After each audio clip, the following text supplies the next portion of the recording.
آج کل کی ویڈیو ہے، 3 غیر مسلم لڑکوں نے مل کر کے کالج سے بچی کو بلایا اور اس کو مار کر کے اسکارپیو میں لے گیا، 3 دن ریپ کیا اور ریپ کرنے کے بعد اس کے جسم کو سریعام لے کر کے پھینک دیا۔ آئے دن یہ خبریں آ رہی ہیں۔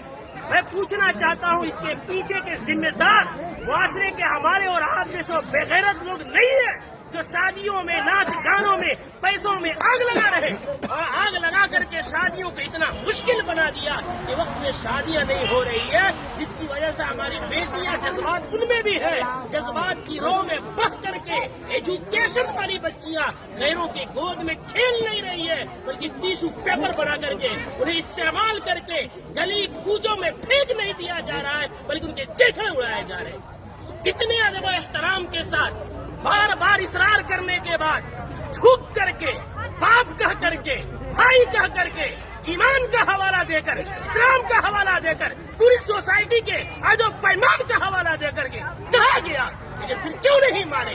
جرأت کی بات ہے، ہمت کی بات ہے۔ آخر وہ ہمت آئی کہاں سے کہ پورا معاشرہ بائیکاٹ کر رہا ہے، آپ ناچ لا رہے ہیں، چوک پہ نچا رہے ہیں، پورا بستی اس گناہ سے بچنا چاہتا ہے۔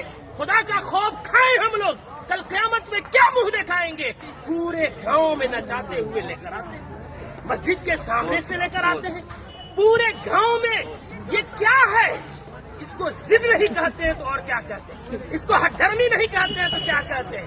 کون ہے وہ مولوی، کون ہے وہ عالم دین جس نے قرآن اور حدیث پڑھا ہے اور اتنی سختی سے منع کرنے کے بعد اس مجلس میں، اس شادی میں ناچ گانا ہو اور وہ نکاح پڑھائے، اس کا قرآن اور حدیث اجازت دیتا ہے؟ میں تو احترام کرتا ہوں کہ انہوں نے پہلے ہی جو ہم سے محبت اور شفقت کے ساتھ اقرار کیا ہے۔ کون ہے ایسا جو جس مجلس میں ناچ ہو رہا ہو، جس اسٹیج میں ویشیوں کا دھندا چل رہا ہو، جس اسٹیج میں کھڑا ہو کر کے بہنوں کے پاؤں میں گھنگرو باندھا جا رہا ہو، ان کے سروں سے دوپٹے کھینچے جا رہے ہو، جس نکاح جو عبادت ہے اس عبادت کے اندر معاشرے کے لنگے اور لفنگے اور لونڈے عورتوں کے پیچھے تالیاں بجا رہے ہو، وہ نکاح میں کس مولوی کا علم اجازت دے گا نکاح پڑھانے کا؟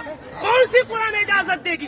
کون سی حدیث اجازت دے گی؟ یہاں سب کلمہ پڑھنے والے ہیں، ہم مریں گے، رب کے سامنے حاضر ہوں گے۔